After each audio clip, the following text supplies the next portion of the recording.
Shalom. This is the Remnant Remedy Show, and this is Nitsa, and I have my regular co-host who's gracious to be with me, Miss Carly Johnson from Texas. Hello. Shalom. Happy to be here again, Nitsa. Yeah, it's good to be. It's good to be back. Yeah, we've missed you. It was a long time you were away. It seemed like 2 months. I have never been out of pocket in my life for more than a week, 2 weeks at the most. Yeah, I never in my entire ever.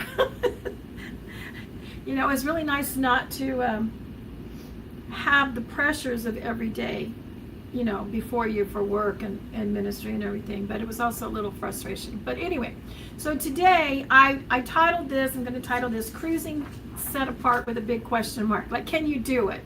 The bottom line is we're in the world, and our heart, our spirit, our living stone tabernacle is set apart. And of course, we try to live that out and honor it the best we can. And it's very difficult and not always possible, I don't believe, especially for the unknown things. And I'll explain one of those. I had an unknown. I didn't know I was being poisoned. No, I didn't know that I was eating pork. No.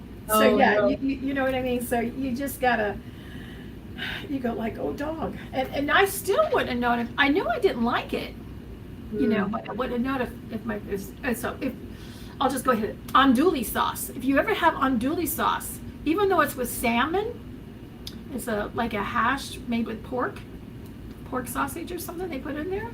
And you think, oh, it's just potatoes hash, and they put the salmon on the top, right? Mm-hmm. And then I'm like, oh my gosh, I'm eating pork and I don't even know it. So anyway, being set apart, kind of the struggles. And I'm just going to say this out front. For those of you who do like to cruise or don't like to cruise, I said I'd never do it. Okay, I did my first cruise a year ago. And what I really loved about it is not what most people love about cruising. I loved it because I could step away with no regular internet or, and I could actually step away and really rest, mentally, emotionally. So it's a perfect opportunity, I think, to write, and just collect your thoughts. And so I like it. But there are issues, and I think part of my issues were, so I apologize up front if I make you angry, but I'm just sharing where I'm coming from in my thought process.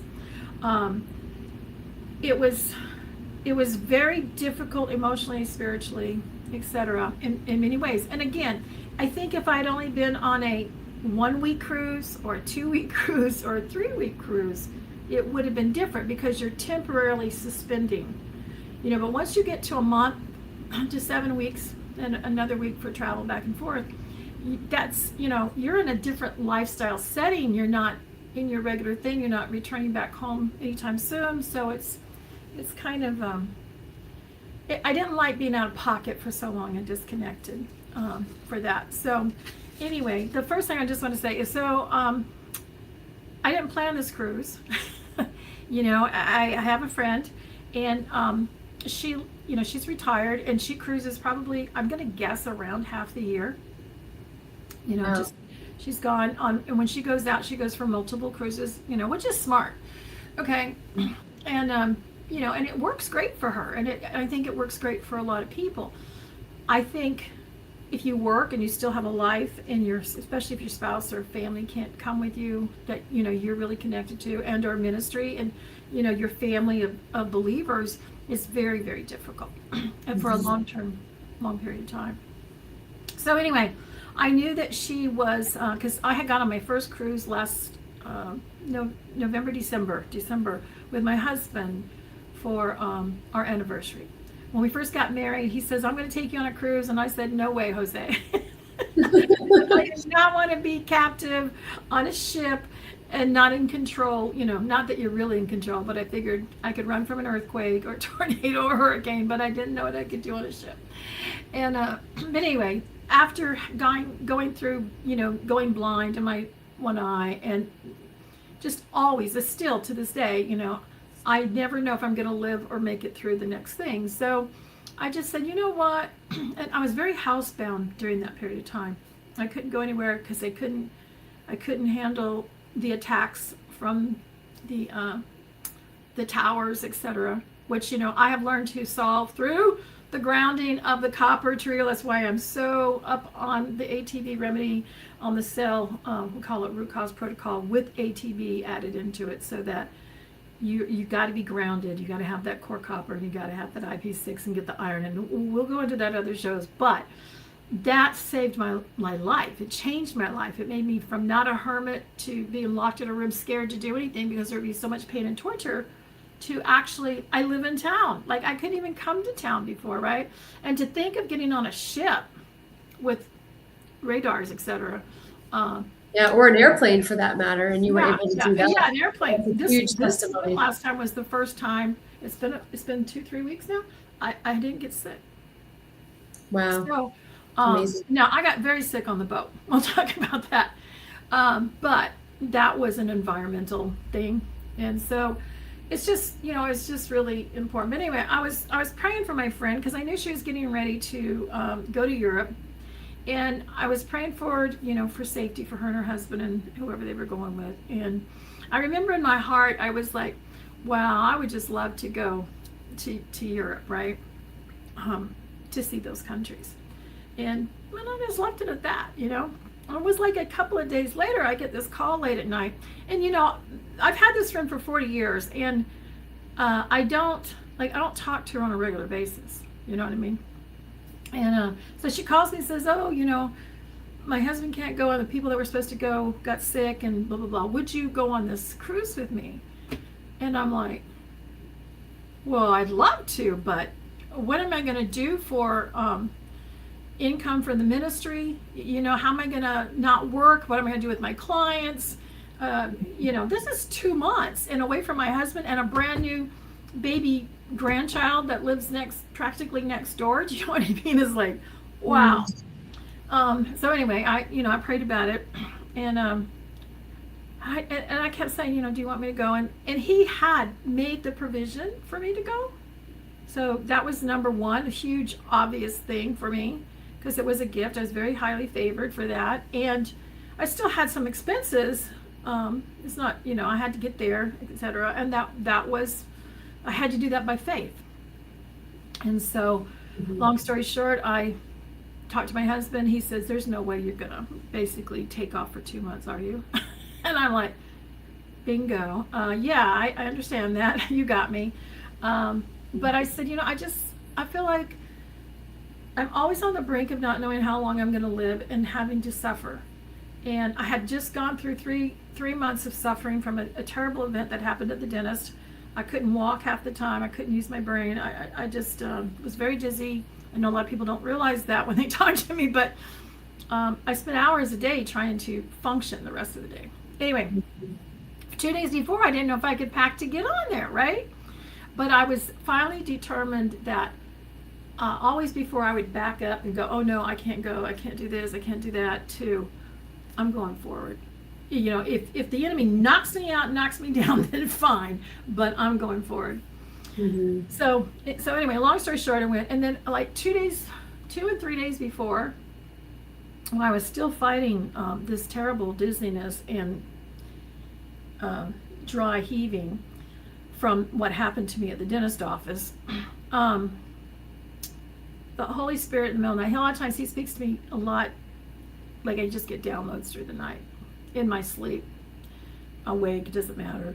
Anyway, one of the things he said to me was, I want you to take the Quest 4 machine, so the bioscanner that I use. Well, it's heavy, okay? It comes in a suitcase about like that. And it's very heavy. And that means you got to take your computer. So now my backpack is double heavy because I still have to pay my bills and manage things while I'm gone. So I got my regular computer, but I got my dedicated computer for Quest. And so I got all this extra weight. And he told me to take it. He actually told me, he said, there will be an outbreak. And I was, of course, going, okay, can I back out? Yeah. Do you want me to back out? He's like, no, just take it. I'm like, okay, I don't want to, but I will. And then the other thing was he just woke me up and said, I want you to go and I want you to pray on every country that you step your foot, for the remnant of Israel. Mm. That those who don't know who they are will come to realize who they are, that they will be able to have the understanding, be prepared to endure, and be ready to turn their backs and walk away from everything when it's time to go. Mm. That was basically the main thing he wanted me to do. And knowing what I know about the dispersed tribes of Israel throughout Europe is pretty interesting. And then when you go there, you kind of see it. You can see the threads of it and everything. So anyway, so yeah, that was important, and it was very nice in that my friend host, she loves to get collect sea glass. So not everywhere, but almost everywhere, we were walking the beaches along the shorelines, and that's where I would do most of the prayer. Along, you could just feel the wind and everything. It was pretty windy most of the time. Anyway, so Wow. the question is, can you go on a cruise and be set apart? Well, you can, but there are obviously some things to overcome, and there may be some glitches along the way, like your hash andouille. If you don't know those fancy words right on the dining room menu, it might be a problem. So so I just wanted to, then somebody wanted to know, well, what would you take on a cruise? What would you not take, especially for health? First of all, I'm going to say, if you're traveling, I don't care, even in a car, it's not as bad with a car, but if you're going on an airplane, you're going on a cruise, you're going to be subjected to all the shedding and transmission. We won't even talk about the environment, although we will on the ship. I realized something on the ship, that they're spraying the stuff out in the hallways to make it smell good.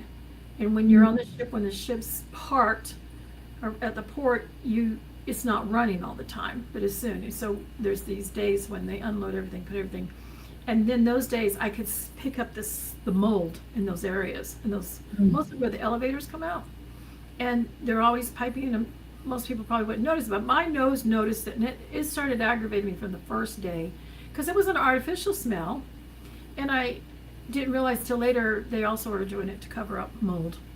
And so that was causing some stuff. And then when I went to the dry sauna in the steam room, there was somebody from the east who had this terrible cough, and I was like, it was deep. It was. While you were in the sauna with them? Yeah. Oh, fun. That's great. And of course, on one hand, if you have a good terrain yourself, you don't necessarily catch, I don't believe, in the germ theory per se that way, right? Right. We have transmission theories, but we don't have germ theories per se. Yeah. But anyway, I know I'm getting a little ahead of myself on that, but I spent over 4 or 5 weeks on the cruise sick. And I know it didn't look like that from Facebook, but every morning I would have to cough long enough to get rid of it. Just stuck right here. Long story short, I had to run an imprint on myself. There was a lady I met the first or second day, a beautiful lady with her family, and I hope to follow up with her, and we did a scan for her. I met Corrine in Amsterdam. It didn't even occur to me till the night before that here I am in Amsterdam, able to see this precious sister. I could do a scan for her. And then actually one of the things that came up on my scan was signatures for tuberculosis. So I was having that imprint, and and as the weeks went by, even though they trade out, this one only handled about 2,100 people, but like the first cruise alone, 600 of them were from the first cruise. They kept going back to back, and by 3 or 4 weeks, if you're sitting out there in an area, you can just hear people walking along, and it was people throughout. Of course, they never called it an outbreak or anything like that, which I don't think they want to unless it's really obvious. We did have to fly a couple of people off. One guy fell in. I didn't see why he fell. I don't know if it's because the ship was rocky, because transatlantic, we did hit some really like gales and that was really, really rocky. And or he was drinking, I don't know, but this elderly man fell and his head split open all the way. And, because of it was down near the bar atrium area where they're playing the music, the violin music, I think it was, and people were drinking. Nobody really paid attention. And I saw this lady who was actually the sister of the lady that I met, and she was trying to hold napkins, just trying to get anything on the top of this poor guy's head, right? And I'm on the second floor looking down, and I'm like, nobody's responding because everybody's just not paying attention. So I have to run over, find the elevators, go down, and then I go over there and I go, here, do the stop bleeding. Yeah. And she's looking at me, she goes, well, you can take over. I said, oh no, the more people that do this, the better, right? And then finally, you know, they had gotten someone, first aid or whatever, to come over and take care of them. But anyway, so yeah, there was times, I almost never go anywhere without having to use a stop bleeding. You know, and what if somebody was having a heart attack or whatever? You'd have to be able to use those things. So anyway, I diverge. But to go back, so yeah, I ended up very sick. I was so sick that I was very concerned that I was not going to be able to get on the plane to fly back. Because if I went in there with that choking cough, they're going to take, you know what I mean? Last thing I wanted was to be in the ship's hospital or on the airplane and then taken because, you're sick and we're going to test you and do all this other stuff to you. Yeah. Like, no. So what I did take did help. And so let's back up a minute. So if you're going to go on a cruise, work on your immune system. Make sure, if you can, and understand the copper trio with IP6 to get that iron, etc. But you really need to build up. Don't be eating junk. Make sure your immune system is good. And the other thing I would highly recommend is if you haven't, start walking. Because even on a little ship of 2,100, that's a small ship.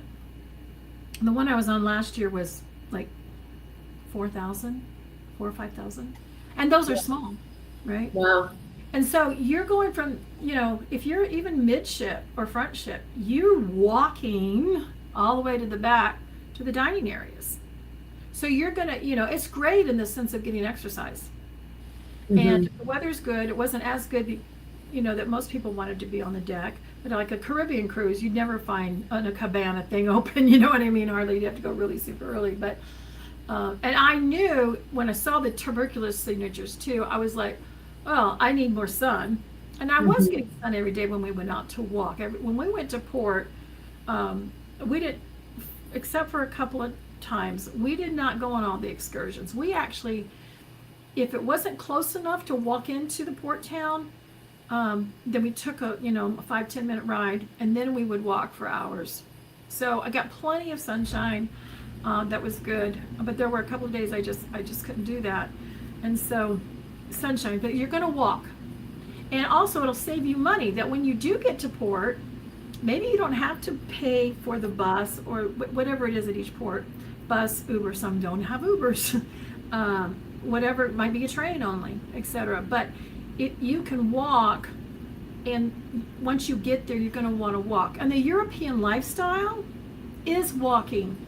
Right. And beware, bicycles will run you over and keep going. Okay, you really have to pay attention. That was really hard for me to do at first with one eye, because they would be like whoosh, right past me, and I realize I'm standing in the bicycle lane, because you got bicycle lanes, you got walking lanes, you got cable car lanes, you got train lanes. You know, you got all this stuff going, and in some of those countries, 80% of them are just on bicycles. They don't have vehicles. So that's something to consider. And the other thing I really loved, especially this time of the year, and they say they do it in winter time too, but their restaurants are outside, or they at least extend outside.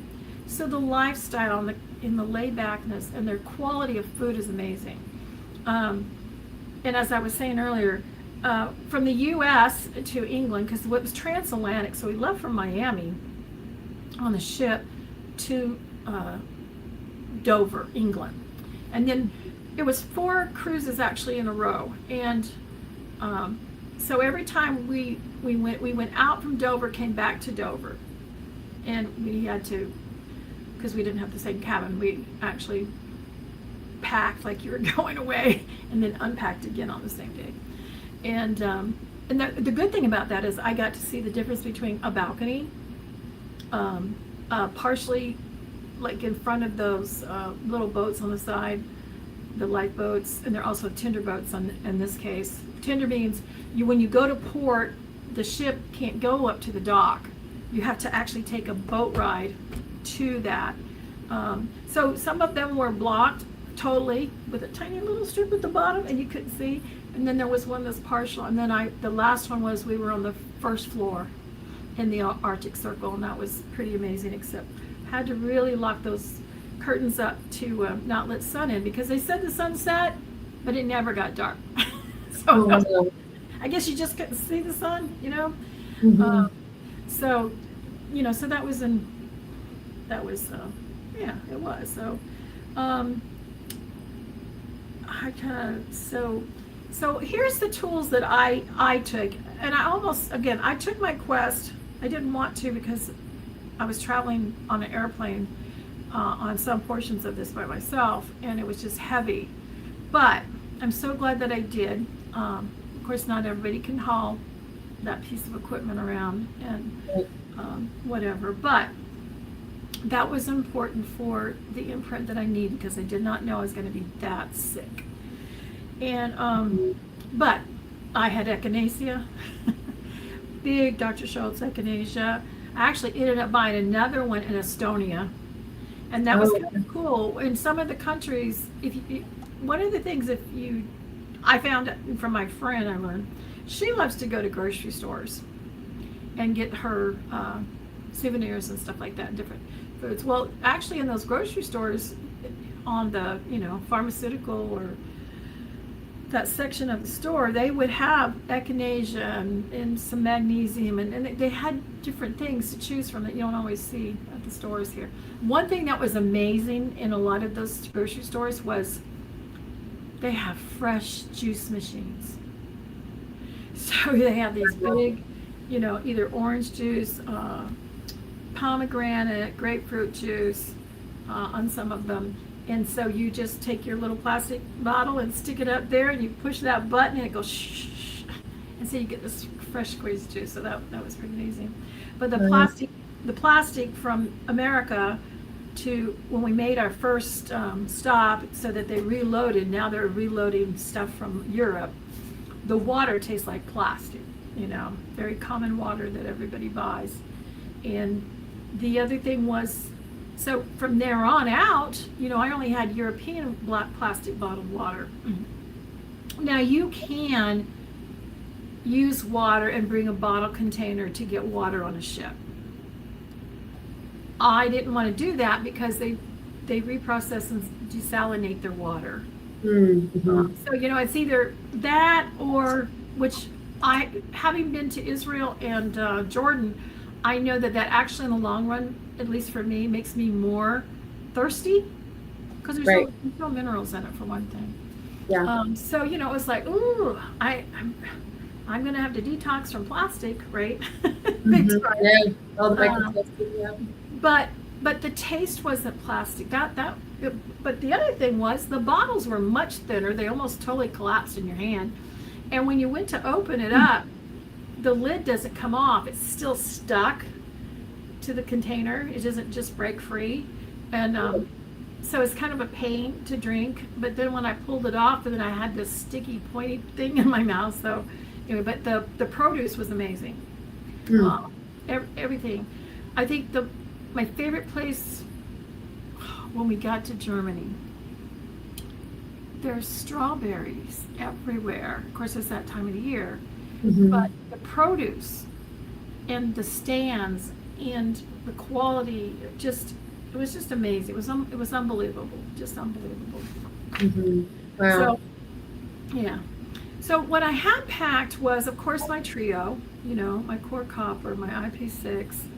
I took capsules, which I'm not as fond of, but when you're traveling and you're going, especially when you go by airplane, if you got powders, they sometimes stop you and just make it really difficult for you Right. through the airport.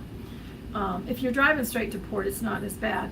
But otherwise, I would have brought my proteins too, my bone broths and stuff. But I didn't want to go through that. I've been through it too many times. And by the way, you can travel with the Quest.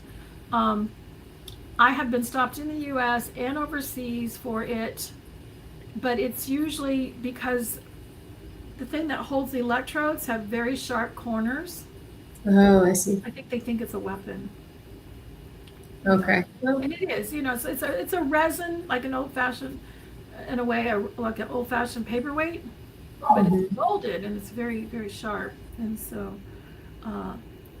but overall, I haven't had any problems with it other than that. So I took echinacea, of course. I won't go anywhere without echinacea. I should have brought mullein tea, but again, that same issue with, I could have made it mullein tincture, but I was already bringing a lot of tinctures to put in my bag because I didn't want to have to worry about carrying it through the airport.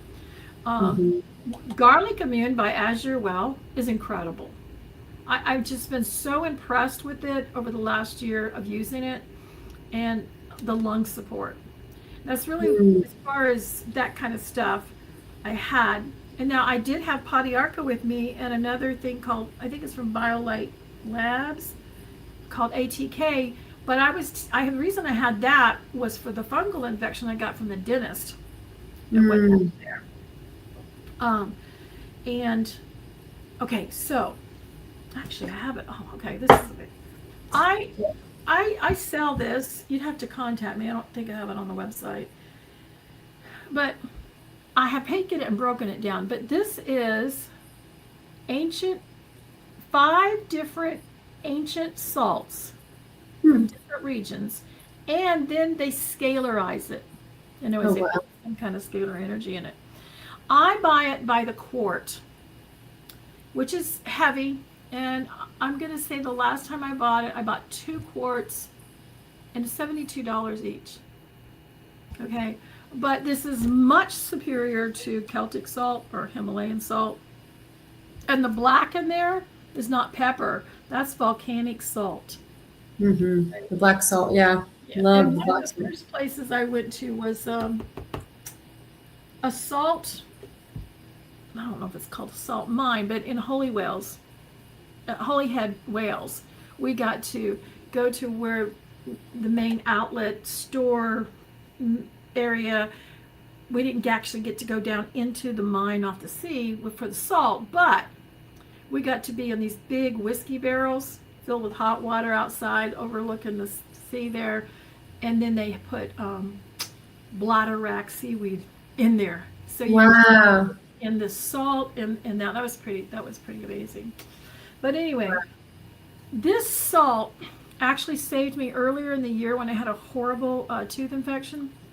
And I used all my tools I've ever used and all my guns for that infection. But the thing that actually helped me the most was this in hot water. And ever since then, actually, I also brush my teeth with this. And so I just make I get my toothbrush wet. I put the salt right here. I put the toothpaste there because the toothbrush, because then the salt will stick with the water. And brush my teeth. So it's a little abrasive, but it also is antibacterial, and it pulls the gum and it moisturizes. And so this is a really simple hack, period. And I'm usually into everything else, not the simple stuff. So yeah, and the gargling with hot water was amazing. And then the other thing that really helped was we get hot water. I did drink hot water when I needed that from the ship. And then I would ask when I went to the dining room, I would ask for lemons. And the dining room crew we had was just absolutely amazing. And they would bring me lots of lemons. I'd have lemons with my water for dinner, and then I'd get hot water. And that's how I survived through that. And of course, I used the ATV laser kit, right? I used the SWAT, and we won't even go into that, but you can go to Remnant Remedy and go to Pure Shimon, and you can look up ATV laser kit, and it has the vials So we're fighting things energetically. And that's one of the main things I'm going to talk about at Sukkot is how magnetism, light, and sound is in Genesis 1. And that's what the enemy uses against us today, used it again then to cause chaos and disruption to the earth and into our bodies. But it's also the same three things that Yahweh used to put everything back in order, make it beautiful, and make the creation that man could live in. And those are the tools that we use in the Alef Tav body system to help. And so, in the past, we could use herbs or oils and good nutrition or juicing or something like that. And most of the time that did the job. But like 2004, especially forward to 2016, 17, 18, 19, I noticed that those things by themselves did not work by themselves. And you had to really hit it hard from the inside and the outside with herbs and the oils and whatever else you're using. And then as things were getting worse, then the key was learning to fight it energetically, because those things help fight natural things.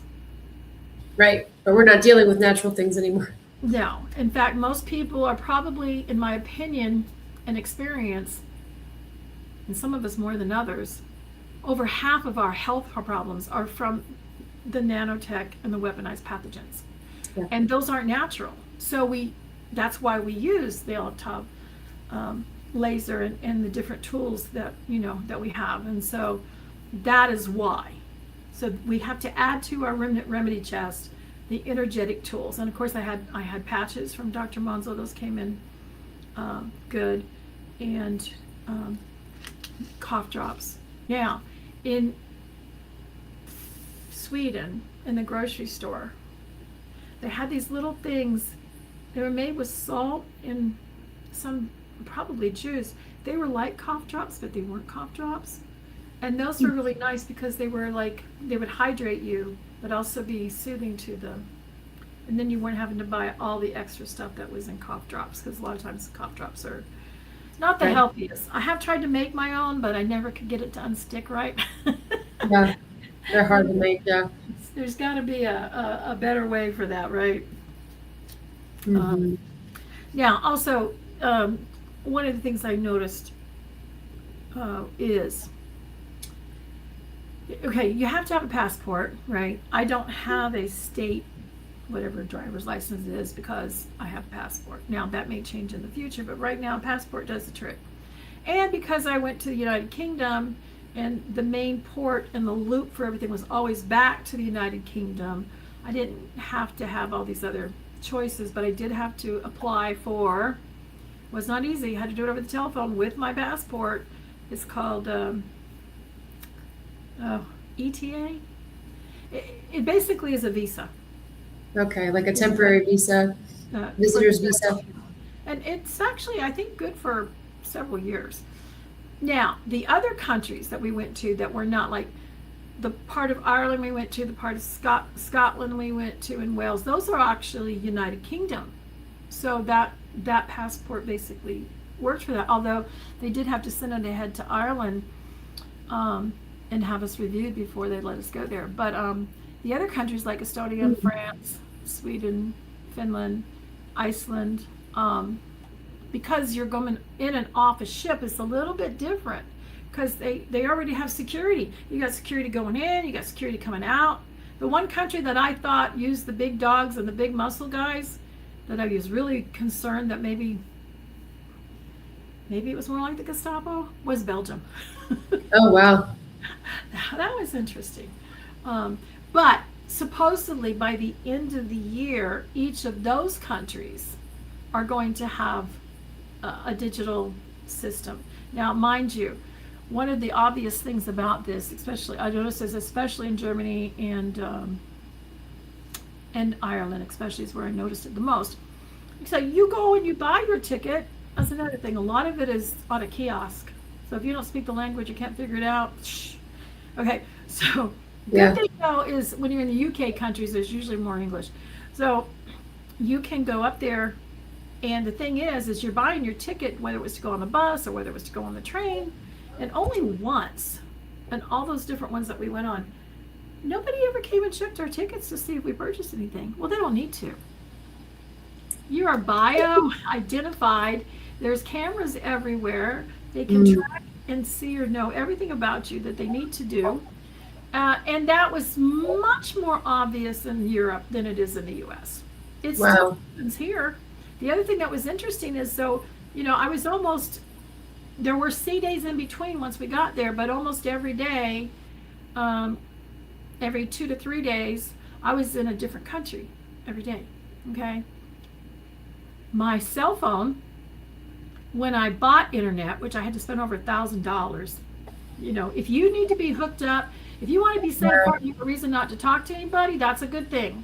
But I needed it for work and my only contact with my husband, so I tried to do every other day, and then finally it was just, especially it was the end of the month, I was trying to balance my accounts and stuff. But what was I saying? Just about the flock cameras or the digital surveillance was a lot. Yeah, so my phone would pop up with the language of the country I was in with different advertisements. Oh wow! So don't think they don't know. Don't worry. I would not still get on any of those buses or trains without a ticket because, they're going to know it. That's just the bottom line. They just know it, and there's security pretty much everywhere. But everybody was pretty friendly. But I wouldn't want to. Belgium was intimidating, but that was just coming in and out of the port, and. Yeah. Was all the currency digital, or were you able to use actual physical currency? Have you also that? You could spend. Okay, that's. I'm glad you brought that up. Number one, our U.S. dollar is no good. All of the countries did not want U.S. dollars. The only individuals that might have was meet some amazing like taxi, Uber drivers, etc., who actually travel and they go to the U.S. They would take it, okay? But in euros, you're spending, like, if they say $30, well, add 30% to that, and that's your dollars, U.S. dollars, euros, because our money is worth that much less in those countries. Denmark is like basically, I'm sure they got an underground, but they'll just flat tell you their whole economy is digital. Wow. Yeah. Now you could get kronas, but you would have to go to a bank, pay the exchange fee, and then when you have it, you're like, well, how much time does that take to do that? How much? Because we only had maybe 4 to 8 hours, usually about 6 hours when we got off the board. Because you have to get back on the ship on time, and that's another thing. If you decide to take an excursion, you can take the excursions that the ship offers, but they do cost a lot more. However, if for some reason something happens and you can't get back to the ship on time, they don't leave you. Right, because there's it's a lot of what they call pier runners. And we did. Some people, got there and then like an hour or 30 minutes before, they had plenty of time. They had 2 or 3 hours to get back, but there would be an accident or a storm, and that's one of the things that happened in Ireland. And a lot of people couldn't even get back onto the boat on time because the tenders, lifeboat tenders, the water got so bad they couldn't get on the tenders to get over. Now I happened to be on probably one of the last tenders before they stopped them, and several people on my tender boat got very sick, very, very sick, vomiting and seasick. And I sat there in amusement on one hand. I felt bad for them on one hand. On the other hand, I'm thinking, in America, people pay good money for rides like this. Yeah, that's very true. But they got so bad, they had to shut down for several hours. So there's no way those people could come back on time. So it is less expensive and it can happen, but you just got to be really careful, because if you're not back on time and you're not in one of their controlled excursions that they're responsible for, you will be left and you will have to figure out how and where to fly to next to get back on that boat. So yeah, that's pretty important. Good to consider, yeah. Yeah. Oh, here's another thing I learned. Okay, so, in the U.S. for me, now obviously other people know this, but I didn't even hear about it in the U.S. till I got back, and then all of a sudden I went to a restaurant and they asked me. It was like first time I've ever asked that. Okay. Of course, when you want water, right? At least I'm a big water. I mean, I did drink some alcohol, but you know, I couldn't handle 2 or 3 days in a row of 1 drink a day. I was dealing with a yeast infection. I knew my liver was already going to be, you know, overloaded. It was not good. And you know, people buy these packages where they can have 15 drinks a day. Wow. And I'm just like, how can you do that? I want 15 waters, you know. But anyway. Yeah. So at dinner, if you eat in the dining room, we very seldom ate at the open buffets like everybody else does, especially in the evening, because we just had such a beautiful dining team of people, and they would know what you want, and they'd automatically have it ready for us and stuff. And you know, if you go out of your way to be kind to the cruise people, you know, you're living with them for a month, 2 months sometimes, and there are cruisers mentality of they look down on people, and there are cruisers that are just happy to be on a cruise, even if they do it often, you know. Yeah. And you can really fall in love with these people. But anyway, so when I went to order water in the evening, they'd say, well, do you want sparkling or distilled? Well, at first I ate sparkling because it was in a can, it wasn't in plastic. Okay, but then I ended up, I didn't know this until you have 3 or 4 of them a day, that it actually upsets my stomach and I just burp all the time from the sparkling water.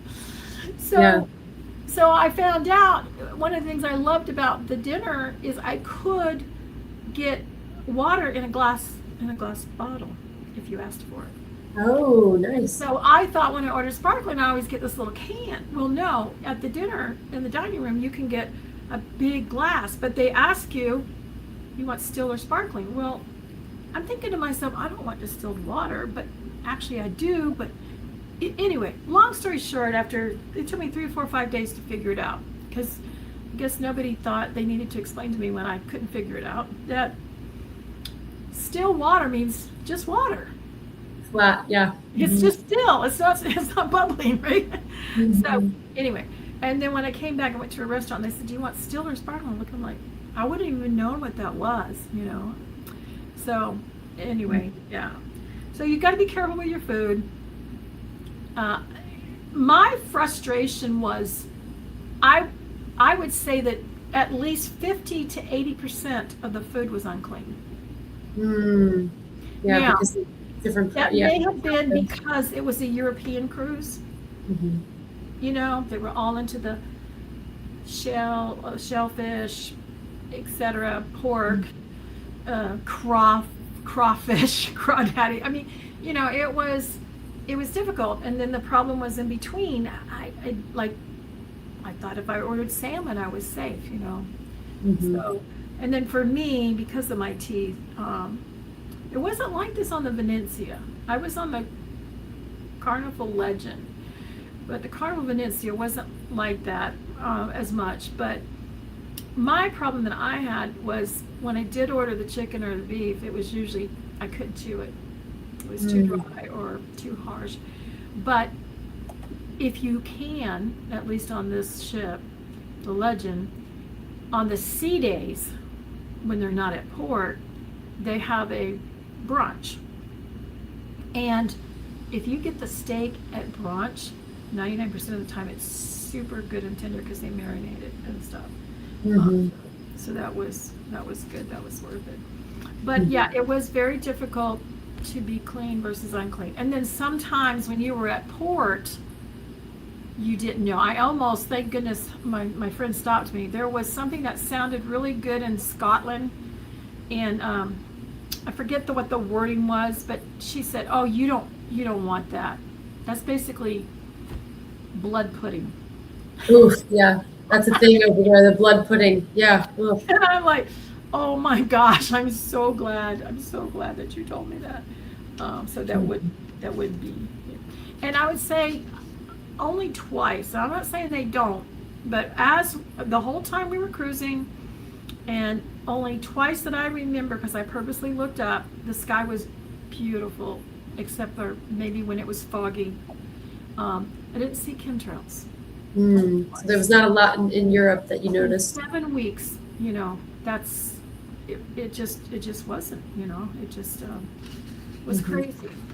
One of the things that I thought was fascinating, I don't know that I would necessarily have done it if it was just on my own or with my family, but a big attraction was the churches, the church buildings. And in Europe, most of where we went were Lutheran. I think there was a couple that were Catholic, or maybe they were formerly Catholic, depending on what happened with that country and their history, And so, it was very interesting to see the people go in. Some went in there to look, and other people were very, very reverent. Some would, find a place and pray. And, I know a lot of church history, and I study a lot of pre-American history that started over there.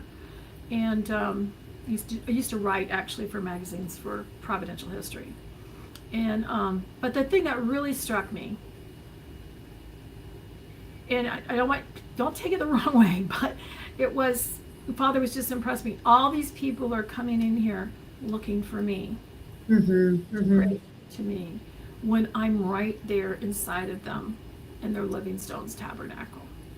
And that reminded me, there's an old movie, it's just a famous movie, but I don't remember because I was so young.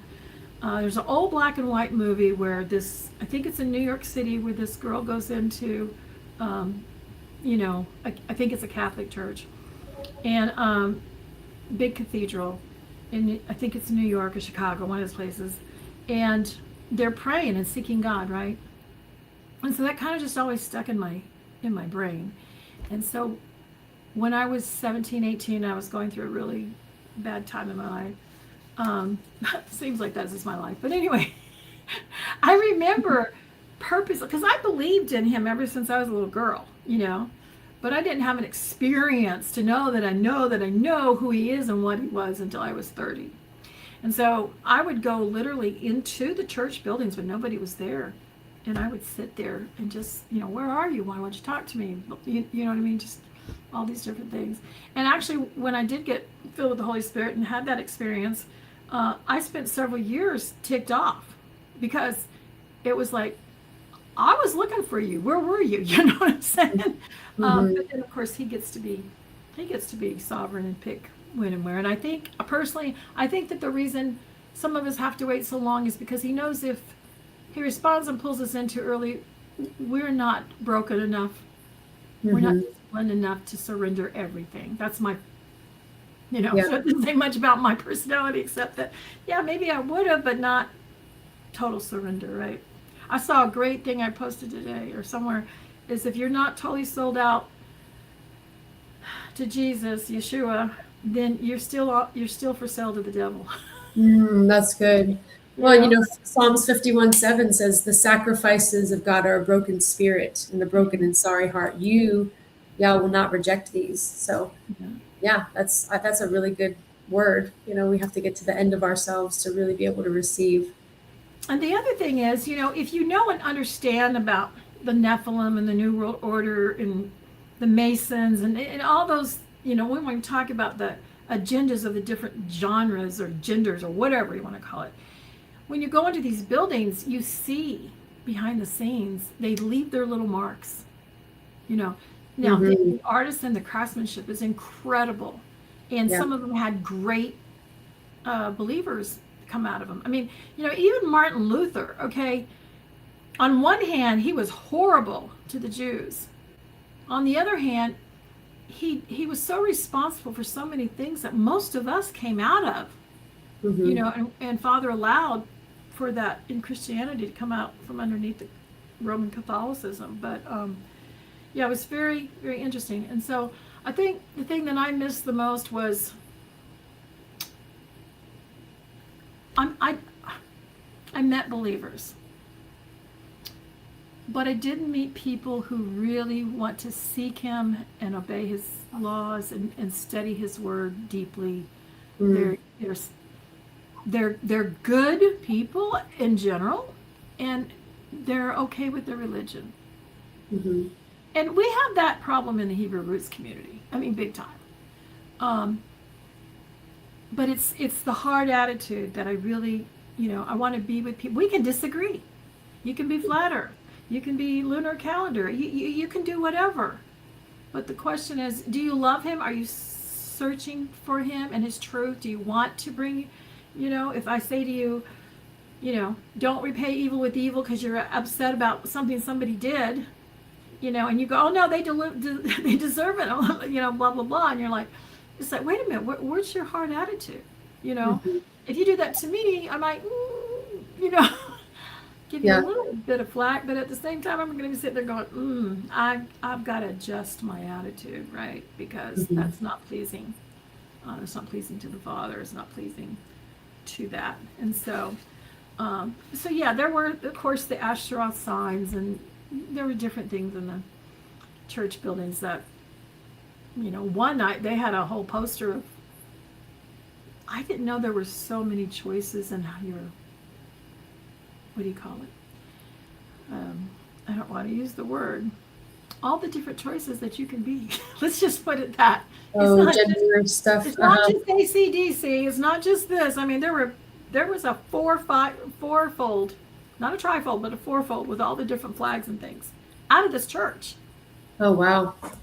And then of course when they got outside, they had the Asherah too. They were very little, not noticeable, but they were there. And actually, I challenge anyone across, I've been keeping track of this for at least 20 years. New bridges across the U.S. have them in the corners. They're built into, sometimes it's not just an obvious thing. You go to almost any war memorial in any town or city, if you really look at the list of names and what they're standing between and how they're connected, they're probably a Masonic Ashtaroth or something like that. Mm-hmm. And it's really obvious on some new bridges in North Idaho. It's very obvious if you know what you're looking at across Portland. They leave their mark. Mm-hmm. And if they haven't marked it before, they mark it when they make something new. And I think that's just part of the problem is people get confused. We don't want those worms, those can of worms of, when people attack Israel. Who is Israel? Mm-hmm. And even if it is or isn't, Father still has allowed the Rothschilds and whoever behind the whole movement to do what they do in control and power. But the enemy's so busy getting us to pit ourselves against each other that we cannot see through that and discern in the spirit what's really going on and or what is really important. Right? Yeah, absolutely. You've seen in the Hebrew, I don't know, how long have you been in the Hebrew roots community? Just about 11 years. Okay. Well, I'm sure then you've seen, people get on their bandwagons of what they believe that they've discovered to be true, but then they want to force everybody into it instead of, how do I love and honor my brothers and sisters? Can I still serve them? Can I still love them, even though I may violently disagree with something, because I know that I know. And it's about, we want to be right. We want to be pleasing to the Lord, but we carry that to the point of, well, we are right, and we are pleasing, and you are not, and then that whole heart attitude just is not good at all. Not good at all. Taking the role of judge and not understanding that we're all here because of grace. And walk in unity is when we're really going to see the power. And I think that's why we don't see a lot of miracles in the Hebrew roots movement. Right. Yeah. We don't know how to walk in unity. And I think if you talk to anybody that's been in it at least 5 years or more, we don't believe the same things we did back then.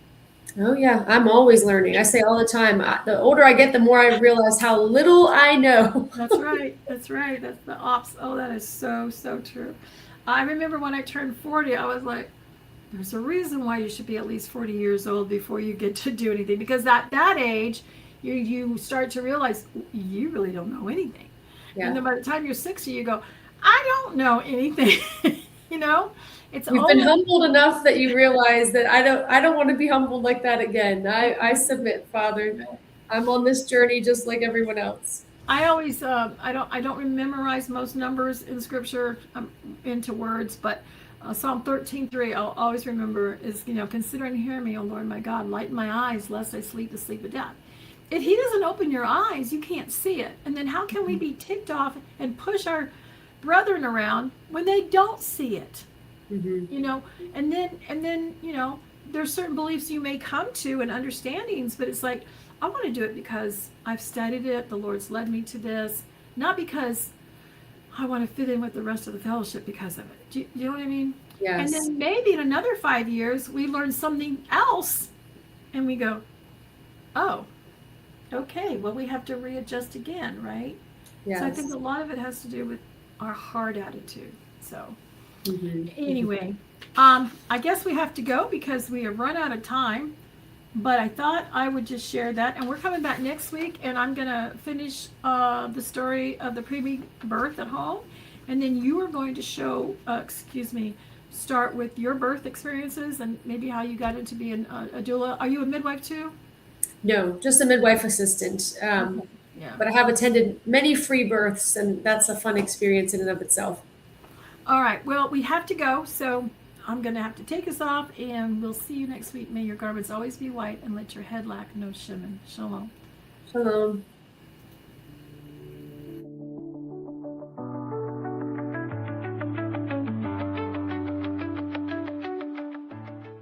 If you missed today's show or want to watch it again or want to tell someone where they can watch this episode, go to lambnetwork.tv, where you will find this show and all other live Lamb Show archives in the on-demand section of the website. Thank you for watching, and don't forget to tell somebody about the Messianic Lamb Network.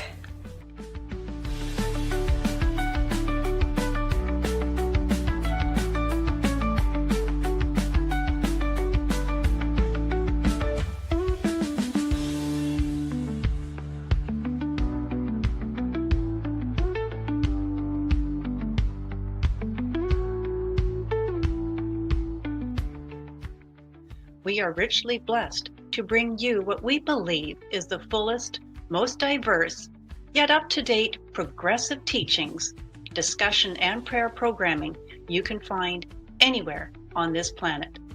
Be sure to take the tour of the MessianicLambRadio.com website. I'm Susan Hoogie, thanking you for joining us on the Messianic Lamb Video Network.